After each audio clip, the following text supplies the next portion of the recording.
हम लोग एक नया टॉपिक ले रहे 12वीं का एनिमल फिजियोलॉजी। एनिमल फिजियोलॉजी मानव कार्य की कैसे कार्य करता है, विभिन्न तंत्र हमारे शरीर में कार्य करते हैं और सबको अलग अलग कार्य बांटा हुआ है और सभी सही तरीके से कार्य करें तभी व्यक्ति स्वस्थ कहलाता है। यदि उस तंत्र में से किसी एक तंत्र भी कार्य करना या किसी प्रकार की उसमें असामान्यता आती है तो वो व्यक्ति अस्वस्थ कहलाता है। सभी तंत्र मिलकर सही तरीके से कार्य करेंगे तभी शरीर क्या कहलाएगा, स्वस्थ कहलाएगा। ध्यान दीजिएगा, तंत्र या सिस्टम, ह्यूमन सिस्टम या मानव तंत्र। अब देखिए इसमें जो तंत्र है उस तंत्र में सबसे पहले तो सिस्टम की परिभाषा क्या है। सिस्टम क्या होता है कि बहुत सारे अंग, बहुत सारे शरीर के बहुत सारे अंग या ऑर्गन मिलकर किसी एक विशेष कार्य को, किसी एक विशेष कार्य को पूर्ण करते हैं। इस प्रक्रिया को क्या कहते हैं, या उस अंगों के सभी अंगों को सम्मिलित रूप से क्या कहते हैं, तंत्र कहते हैं, सिस्टम कहते हैं। अब मानव तंत्र में बहुत सारे, मनुष्य शरीर के अंदर बहुत सारे तंत्र हैं, जिनमें से मुख्यतया कौन कौन है उनके बारे में बात करें। सबसे पहले पाचन तंत्र, डाइजेस्टिव सिस्टम, जहां भोजन का पाचन होता है। सेकंड श्वसन तंत्र, जहां पर भोजन जो लिया है उसको तोड़ा जाता है, ऑक्सीकरण और ऊर्जा उत्पन्न होती है, श्वसन तंत्र। फिर है उत्सर्जन तंत्र, उत्सर्जन तंत्र ये भी महत्वपूर्ण है। फिर है परिसंचरण तंत्र, परिसंचरण तंत्र जिसमें हृदय और रक्त परिसंचरण और तंत्र से कवर होते हैं। फिर है जनन तंत्र, रिप्रोडक्टिव सिस्टम। ये दोनों में मनुष्य एक लिंगी है तो नर में अलग होता है, नर में और मादा में अलग होता है। सेपरेट एक लिंगी प्राणी में अलग अलग दो प्रकार के जनन तंत्र कवर करते हैं। फिर है कंकाल तंत्र, जो हड्डियों का ढांचा है, बॉडी को या शरीर को आकार, आकृति और आंतरिक अंगों की सुरक्षा कार्य कंकाल तंत्र का। उसके बाद में आता है तंत्रिका तंत्र, सबसे महत्वपूर्ण तंत्रिका तंत्र, जिसमें आता है मस्तिष्क और हमारा शरीर कैसे कार्य करता है, ये महत्वपूर्ण तंत्र है। उसके बाद में एक अंतःस्रावी ग्रंथि तंत्र भी है, अंतःस्रावी तंत्र भी है, जिसमें सभी ग्रंथियां मिलती है। अध्यावरणीय तंत्र भी है, बॉडी का अध्यावरणीय तंत्र भी कवर करता है, ये महत्वपूर्ण है। उसमें से हम लोग आज जो ले रहे हैं आपके पाचन तंत्र, डाइजेस्टिव सिस्टम। देखिए पाचन तंत्र होता क्या है। पाचन तंत्र, डाइजेस्टिव सिस्टम, डाइजेस्टिव सिस्टम। सबसे पहले अपन देखते हैं कि मीन्स यहां सीधा सीधा अर्थ हो गया। हम देखेंगे कि हमारे शरीर के वे अंग जो मिलकर पाचन क्रिया का कार्य करते हैं उसको क्या बोलेंगे, पाचन तंत्र। अब यहाँ पर पाचन की परिभाषा बनती है कि पाचन कहते कीजिए बेटा, डाइजेशन। कई बार अपन बोलते हैं कि डाइजेशन खराब हो गया या खाने में डिस्टर्बेंस आया, तो पाचन की परिभाषा क्या है। हम सीधा सीधा देखेंगे कि शरीर के अंदर भोजन के जटिल कार्बनिक, भोजन के जटिल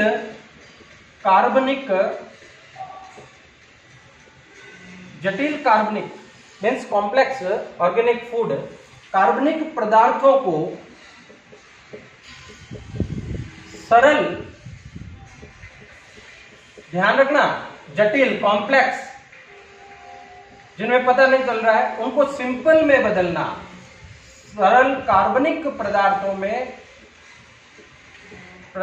में विभिन्न एंजाइमों की सहायता से, याद रखिएगा, विभिन्न एंजाइम, पाचक एंजाइम है, विभिन्न एंजाइमों की सहायता से बदलने की क्रिया को क्या कहते हैं, बदलने की क्रिया को पाचन कहते हैं। बहुत अच्छी परिभाषा है और बहुत सारा क्वेश्चन बनता है 10th का भी है और 12th में भी है। डाइजेस्टिव सिस्टम कंपटीशन में भी सारा क्वेश्चन बनता है। मीन्स पाचन है क्या है, डाइजेशन क्या है। तो अपन कहेंगे कि ये जो भोजन है वो भोजन जो जटिल है, जो हम लोग खाना लेते हैं, ग्रास लेते हैं, उसमें सब्जी और रोटी, उसका ग्रास लेते हैं, जो जटिल कार्बनिक है, उसमें हमें पता नहीं है कार्बोहाइड्रेट है, वसा है, प्रोटीन है, कितना क्या है। तो उसको सरल कार्बनिक पदार्थों में बदलने के लिए पाचन क्रिया होती है और उसके लिए पाचन तंत्र है। और उस पाचन तंत्र में विभिन्न एंजाइम चाहिए, डाइजेस्टिव एंजाइम, पाचक एंजाइम, पाचक एंजाइमों की सहायता से ये क्रिया होती है। इसे पाचन तंत्र, पाचन क्रिया कहते हैं। अब आता है कि पाचन तंत्र होता क्या है और किन से मिलकर बना होता है। तो यहाँ पर हम डाइजेस्टिव सिस्टम को, पाचन तंत्र को या डाइजेस्टिव सिस्टम को दो भागों में बांटा है मुख्य रूप से। वो है पहला तो आहार नाल, आहार नाल, एलिमेंट्री कैनाल, और दूसरा है पाचक ग्रंथियां, पाचक ग्रंथियां जो एंजाइम स्रावित करती है। आज हम लोग इसके बारे में देखेंगे कि आहार नाल क्या होती है, एलिमेंट्री कैनाल क्या होती है। तो मनुष्य के अंदर मुख से लेकर गुदा तक एक लंबी पतली कुंडलित नलिका होती है जिसको आहार नाल कहते हैं। ये हमारा टॉपिक है, बड़ा क्वेश्चन बनता है आहार नाल का, आहार नाल का नामांकित चित्र, आहार नाल का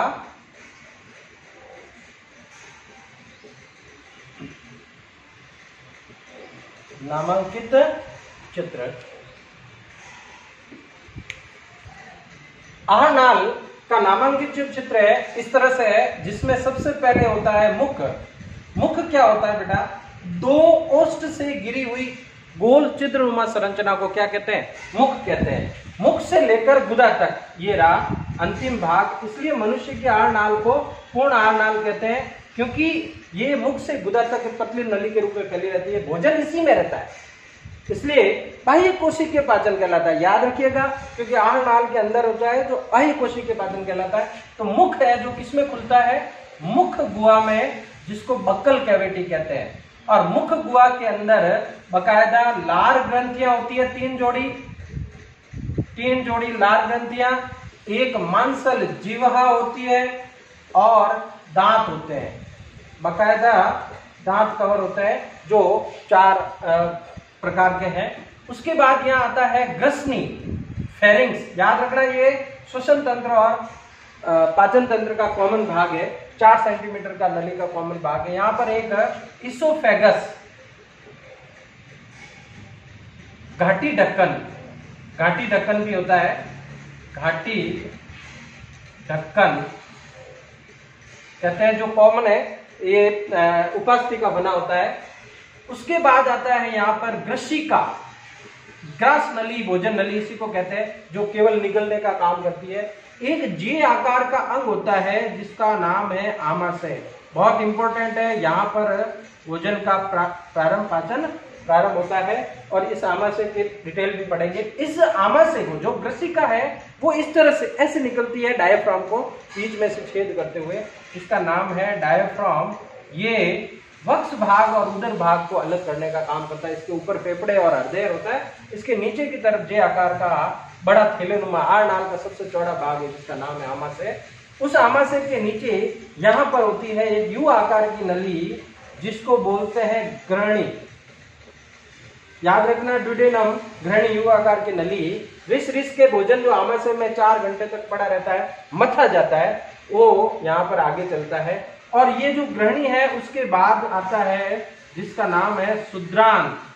सुद्रांत एक छोटा सा भाग और एक यहाँ पर होता है, यह अत्यधिक कुंडलित है सुद्रांत। ध्यान रखना, सुद्रांत का क्वेश्चन आता है कि भोजन का अधिकांश पाचन या पचित भोजन का अवशोषण कहाँ होता है, सुद्रांत होता है। सुद्रांत कवर करता है। और उसके बाद आता है यहाँ पर अंधनाल, ब्लाइंड इंस्टेटाइन, और यहाँ पर एक अतिवृद्धि होती है 1 सेंटीमीटर व्यास की और 8 सेंटीमीटर लंबी, जिसको अपेंडिक्स कहते हैं। याद रखिएगा, यहाँ पर जब भोजन दूषित हो जाता है, लंबे समय तक दैनिक नित्य क्रिया द्वारा शरीर से अपशिष्ट पदार्थ बाहर नहीं निकलते हैं, तो ये इधर की तरफ आ जाते हैं, वर्ज्य पदार्थ, और इसमें अंदर सूजन आ जाती है जिसको अपेंडिटाइटिस कहते हैं इसको, ये हमारे शरीर का अवशेषी अंग है, इसको कृमि रूपी परिशेषिका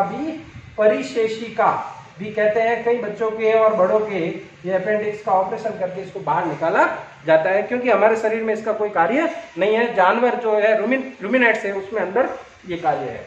नेक्स्ट है बड़ी आंत, जिसके पहला भाग आरोही, अनुप्रस्थ और अवरोही भाग है। इसका नाम है बड़ी आंत बृहदांत्र, और इसका अंतिम भाग थोड़ा फूला हुआ होता है जिसको मलाशय कहते हैं, और जो लास्ट होता है गुदा द्वार या गुदा। मलाशय के अंदर कुछ समय तक भोजन जो वर्ज्य पदार्थ पड़ा रहता है, फिर दैनिक नित्य क्रिया द्वारा शरीर से बाहर निकालते हैं। यहाँ पर देखिएगा ग्रहणी जो है, ग्रहणी में एक पत्ती जैसी संरचना पाई जाती है बीच में, जिसको अग्नाशय ग्रंथि कहते हैं।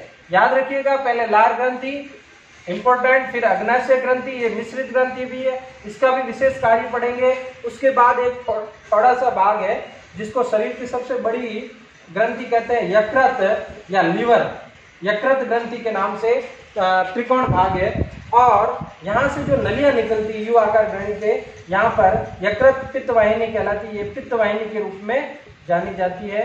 यहाँ पर एक अवरोधनी भी होती है जिसको ओडी की अवरोधनी कहते हैं। ओडी की अवरोधनी बहुत इंपॉर्टेंट क्वेश्चन है। ओडी की अवरोधनी जो क्या काम करती है, जो रस है, पित्त रस है, उसको ग्रहणी में डालती है, लेकिन ग्रहणी से जो पदार्थ है उसको आने नहीं देती, वापस नहीं जाने देती है, लिवर। उसके बाद में यहाँ से एक गॉल ब्लैडर, लाल रंग का एक बल्ब की तरह संरचना होती है, बॉल की तरह, जिसको बोलते हैं पित्ताशय।